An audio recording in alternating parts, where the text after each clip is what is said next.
আপনি যদি নিশ্চিত হন যে আপনি আসলে একজন সম্ভাব্য ধর্ষক নন, মানে কোনো বাচ্চা শিশু দেখলে অথবা অপরিচিত বা আনঅথরাইজড কোনো উইম্যানের প্রতি আপনার কোনো সেক্সুয়াল অ্যাট্রাকশন নাই,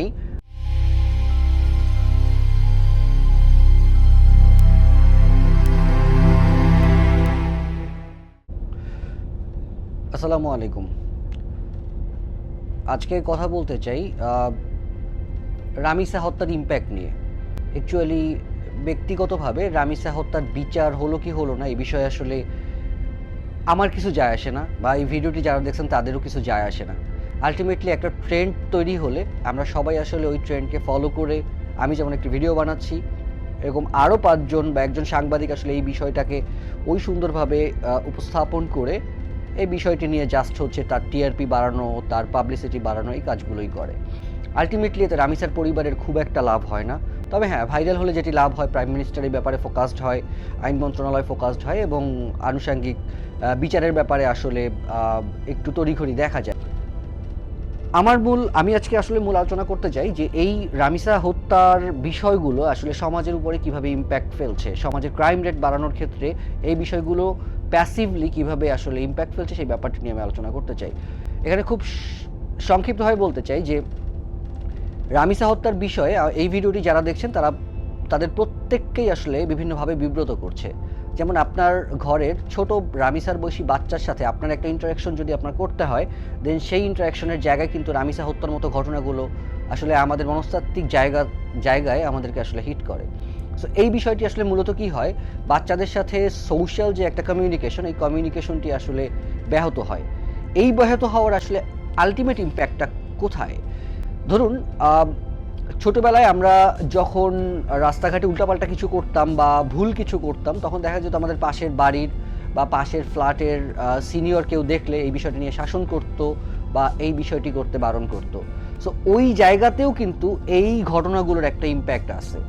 স্বাভাবিকভাবেই ছোট একটি বাচ্চা, সে যদি এখন একটা উল্টাপাল্টা কিছু করে, বিশেষ করে যদি বাচ্চা মেয়ে হয়, দেন সেক্ষেত্রে কিন্তু মানুষ আসলে ওই কমিউনিকেশনের মধ্যে যেতে চাইবে না, বিকজ অফ এখানে তার একটা পার্সোনালিটির বিষয় আছে, সোশ্যাল একটা নেগেটিভ দৃষ্টিভঙ্গির একটা ব্যাপার আছে। সো এই ব্যাপারগুলোর কারণে ছোট বাচ্চারা আসলে মূলত এই কমিউনিকেশন গ্যাপের শিকার হবেন এবং তারা আসলে আলটিমেটলি সোশ্যাল যে একটা ট্রিটমেন্ট, সোসাইটি থেকে যে তারা আসলে একটা আন্তরিকতা পাওয়ার যে ব্যাপারটা, আদর পাওয়ার যে বিষয়টা, সেই বিষয়টা আসলে তারা পাবেন না। সো এই জিনিসটা আসলে ক্রিমিনোলজির ভাষায় সোশ্যাল ডিসঅর্গানাইজেশন হিসেবে ব্যাখ্যা করা হয়েছে। সো এই সোশ্যাল ডিসঅর্গানাইজেশন আলটিমেটলি আমাদের পুরো সামগ্রিক সোসাইটির ক্রাইম রেটকে বাড়িয়েই তুলবে। কারণ ছোট বাচ্চা যখন ওই চেকস অ্যান্ড ব্যালেন্সের মধ্যে থাকবে না, তখন আসলে সে বুঝতে শিখবে না যে কোনটি আসলে সমাজের জন্য ভুল, কোনটি এবং কোনটি রাইট। সো একটা দুইটা জেনারেশন যাওয়ার পরে আমাদের সোসাইটির মধ্যে অ্যাকচুয়ালি পারিবারিক যে একটা ব্যালেন্সিং বা সামাজিক যে ব্যালেন্সিং, এই ব্যালেন্সিংটা নষ্ট হয়ে যাবে, যা অলরেডি আমরা শেষ পর্যায়ে কিন্তু চলে এসেছি। এখন কিশোর গ্যাংয়ের যে এত উৎপাত, এই উৎপাতটার পিছনে কিন্তু এই ধরনের ছোট ছোট ব্যাপারগুলো দায়ী। কারণ এই কিশোরদেরকে যদি ছোটবেলা থেকেই তার এলাকার আশপাশের সিনিয়রদের মাধ্যমে তারা যদি গাইডেড হইতো, কিংবা তারা যদি আসলে একটা ভুল কাজ করার সময় তাদেরকে যদি ওইভাবে করে ওই ভুলটাকে শুধরে দেওয়ার একটা ব্যাপার থাকতো, দেন সেক্ষেত্রে কিন্তু এই কিশোর গ্যাংগুলো তৈরি হওয়ার আসলে চান্স পেত না। সো রামিসা হত্যার ঘটনাটি শুধুমাত্র নয়, বরং বিভিন্ন ক্ষেত্রে দেখবেন ছেলে শিশুরাও বিভিন্ন জায়গায় বলাৎকার শব্দের মাধ্যমে যেটাকে বোঝানো হয় যে যৌন হয়রানির শিকার হয়। সো ওই বিষয়টাও কিন্তু আসলে এইভাবেই কানেক্টেড। সো আসলে কি হয়, সমাজের সাথে যদি এই ছোট বাচ্চাগুলোর সাথে কমিউনিকেশনের একটা গ্যাপ তৈরি হয়, আসলে এই গ্যাপটা কিন্তু আলটিমেটলি নেক্সট একটা দুইটা জেনারেশন পরে কিন্তু খুব প্রকট আকার ধারণ করবে। সো আহ্বানটি হচ্ছে কি, আপনি যদি নিশ্চিত হন যে আপনি আসলে একজন সম্ভাব্য ধর্ষক নন, মানে কোনো বাচ্চা শিশু দেখলে অথবা অপরিচিত বা আনঅথরাইজড কোনো উইম্যানের প্রতি আপনার কোনো সেক্সুয়াল অ্যাট্রাকশন নাই, দেন সেক্ষেত্রে আমার আহ্বান থাকবে, আপনি পূর্বে যেমন বাচ্চাদের প্রতি সহানুভূতিশীল এবং স্নেহশীল ছিলেন, এই স্নেহশীল আচরণটি করবেন, বরং রামিসা হত্যার মতো এই সকল ঘটনার ইম্প্যাক্ট যেন আপনার ব্রেইনে না পড়ে।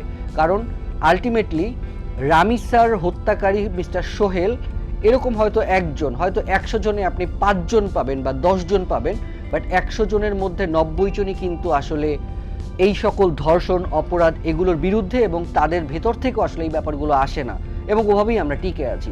সো আপনি যদি ওই 90 জন ভালো মানুষের মধ্যে হন, তাহলে আপনার জন্য আহ্বান থাকবে বাচ্চাদের প্রতি এই স্নেহশীল আচরণটিকে আপনারা নষ্ট করবেন না।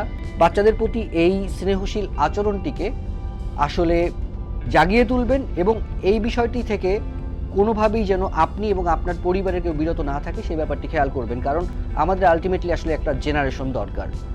সো রামিসার মতো এই ধরনের ঘটনা বাংলাদেশে না হোক, এই বিষয়ে একটা চেকস অ্যান্ড ব্যালেন্স তৈরি হোক, কিন্তু এই চেকস অ্যান্ড ব্যালেন্স তৈরি করতে গিয়ে যেন সোশ্যাল ডিসঅর্গানাইজেশনের না হয়, এবং বাচ্চারা যেন স্নেহ থেকে বঞ্চিত না হয়।